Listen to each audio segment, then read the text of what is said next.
All right. This is the post-release conference call covering the Client Tracker 3.0 release. This is a pretty small release in terms of number of features, but there's a couple of big, exciting features and a bunch of little features.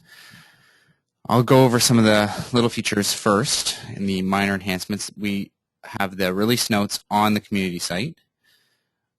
So the first feature, this is something that you're not going to see directly, but the database has been converted to run in SQL Server 2008. This is the last of the SEOC database applications to be converted over to SQL Server 2008, and this is closing out one of the goals of the OTF grant project.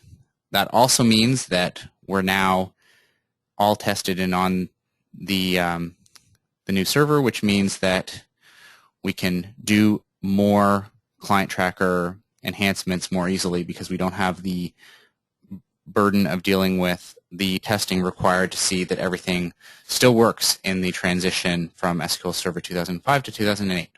So the big takeaway from that one is just that we're now ready to do future development again on the client tracker. Another small feature is changing the position of organization on the client input form. So if I find a request, I don't even think that organization is enabled on here. It used to be in a non-logical location, and it's now been moved to a more logical location, organization. So if we go back to search.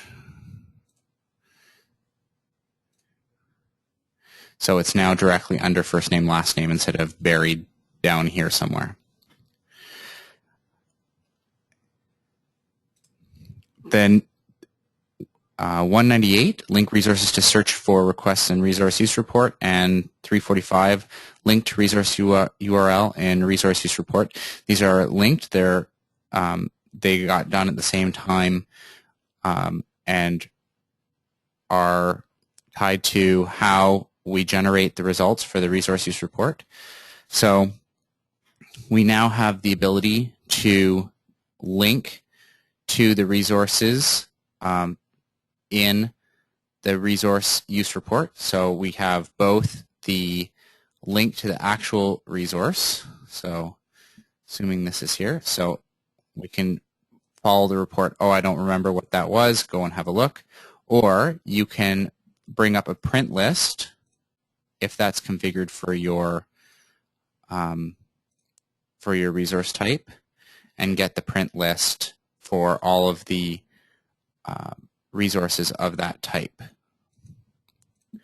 The other thing that we can do now is do a search for the requests that made up this total here. So if we do that, we should see this request here, and if we the resource we were looking for was GU 0019, so if I open that up, we should find GU 0019 in the request.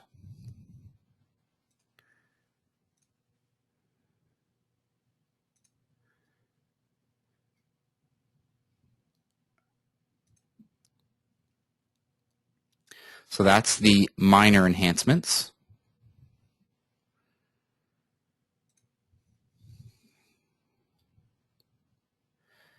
So the big enhancement that I'm sure everybody's going to enjoy is the client tracker display options. So if I go and do a search, I'll search for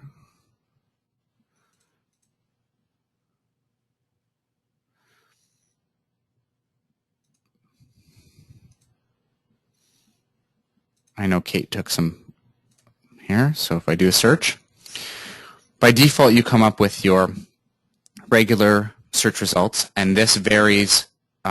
In the past, this varied by what type of search you did. So my paused request had different fields displayed than a custom search. This was the same for most searches. But now we can go and do display options and pick some extra things to show up on here. So if I wanted to see the best time to call or the phone number, or if you're used to working with client profiles and you want to see, you like the details field and you want to see that on your other searches, you can change the display. That'll automatically reload your search. And then we have the details field here and the, which one did we add on? The best time to call on the phone. You can also reset yourself to the default display just by clicking the default display. And the display options get saved to the database, so if you leave your computer or log in again from a different computer, the display options you set will be there.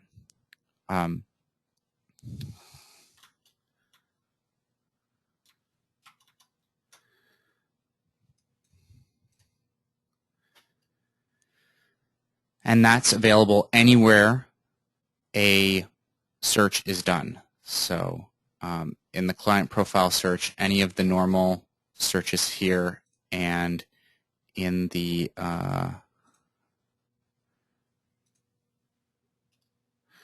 any of the advanced searches here as well.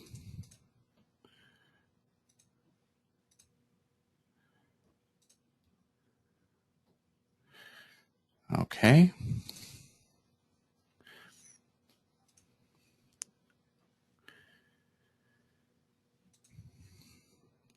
So in the release notes, there is a full listing of the available fields, including what they do,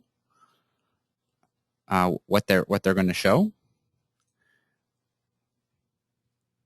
and a summary of the differences between the client tracker display options and the online resources display options.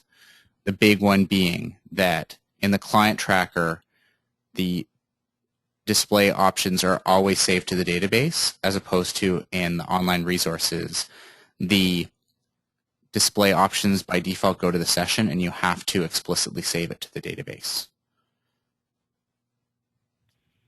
Chris? Yes. Michelle? Yeah.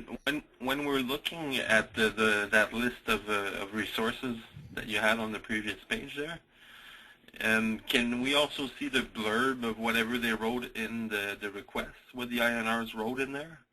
In a regular search, so I do a search, and then display options. You have the notes, follow-up notes. Okay. Cool. So notes and follow-up notes, but obviously this was very verbose. Was very verbose with taking this this fake call. But yes, that's in there, and the details one does. So there's also, you can do a resource count, so you can see how many resources were done. The details one is a combination of. Did I save it? Yeah. The details one is a combination of the notes, and it gives you this ability to see the resource count and fetch the list of resources that were given out. So if you're not using client profiles, you wouldn't be familiar with that. That's from the client profile search.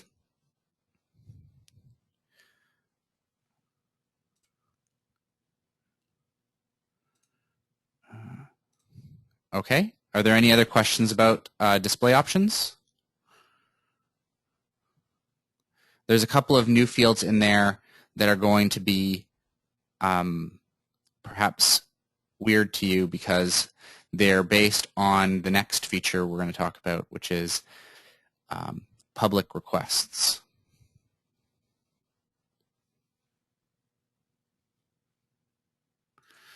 Okay, we'll move on to public client tracker surveys and requests.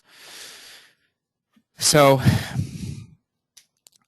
this allows an agency to create a public request form. It works in a similar way to feedback on the community resources software, in that the request as it comes in is not automatically put into your pool of records, or in this case requests. It has to be approved first. So I have I brought up a public request form here so we can have a look at it. Okay, and the user would put in the information into the software.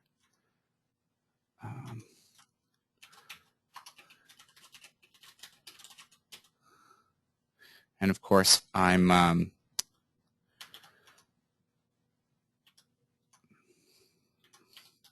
not being very verbose about what I'm saying, just for demonstration purposes. And this is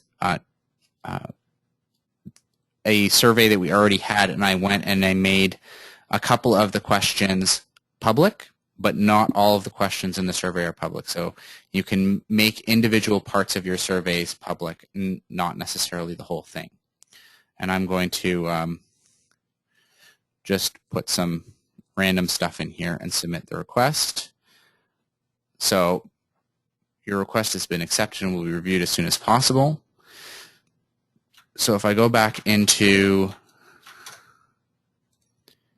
here and I go to search, there's now this new public requests quick search. So this request has come in. I can change my display options here if I want, so that I can see extra information.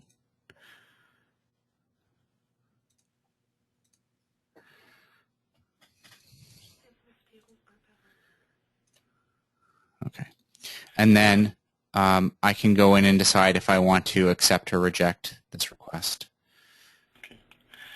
Chris, just another question in regards to all these display options. Are they available if we're doing reports as well? So the display options are available in the advanced search reports. So okay. These two, but not these top ones. Oh, okay. Right, because these ones are different. These ones do like graphing and stuff like that.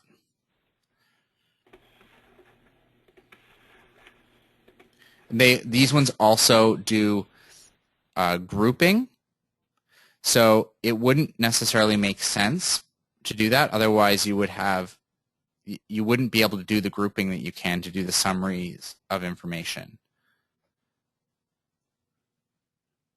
Does that make sense? Like if I go into this and I say I want to do a summary of that question, and I generate a report, right? If I did a search, this is not really something you could do display options with. Whereas the output of the surveys completed, who did filled out those surveys, then you can do the display options here. That makes total sense. But there's, I don't know that there's anything specifically about, say for this one, surveys. It's just the core data that shows up in there.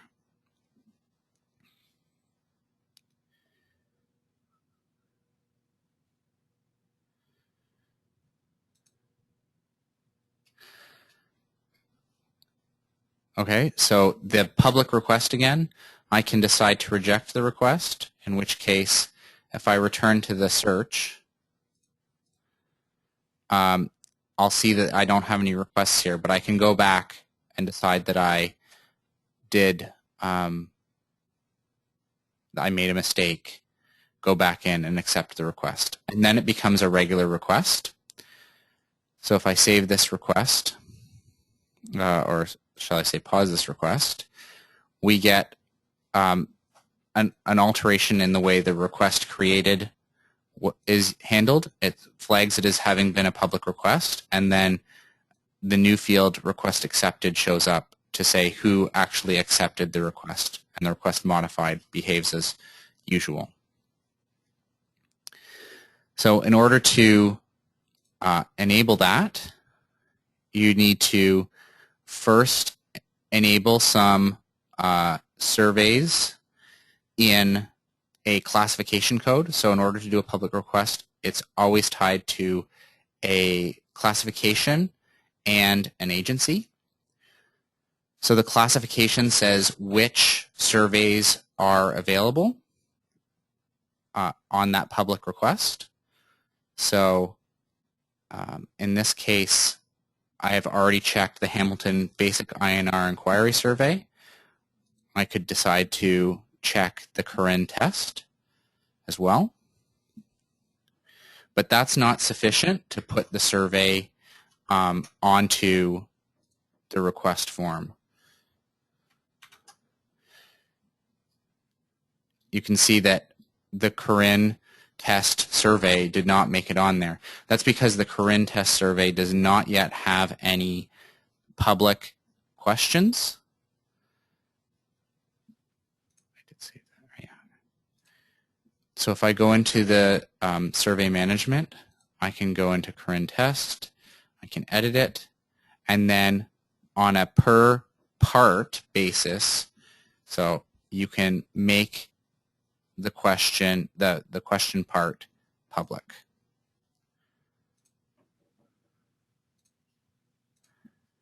And then if I go back to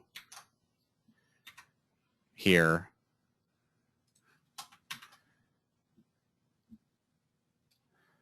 then didn't I make this public? Public. Oh, is this a French?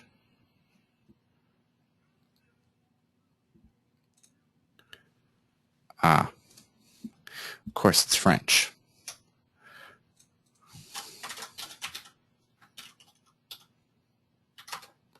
So we can do it in French. No?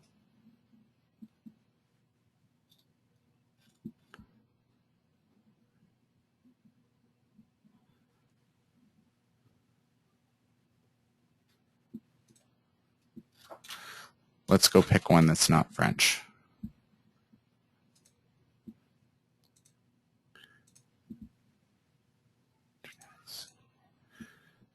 Hamilton. Okay, we added that one.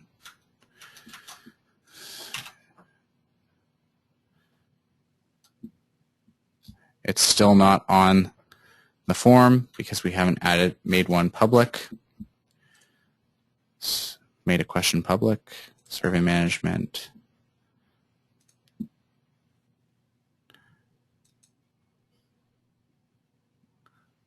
Which one did we add? Was it the documentation of extraordinary work?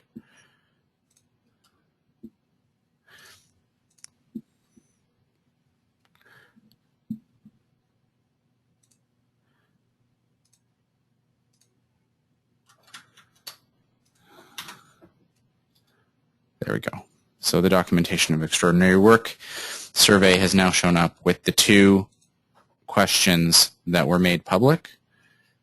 So if we look, there's also the time spent, which was excluded because it wasn't set public.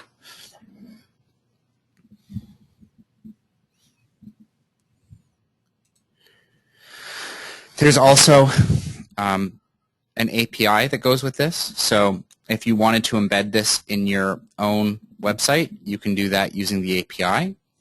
And there's documentation in the members only area of the community site. Any questions?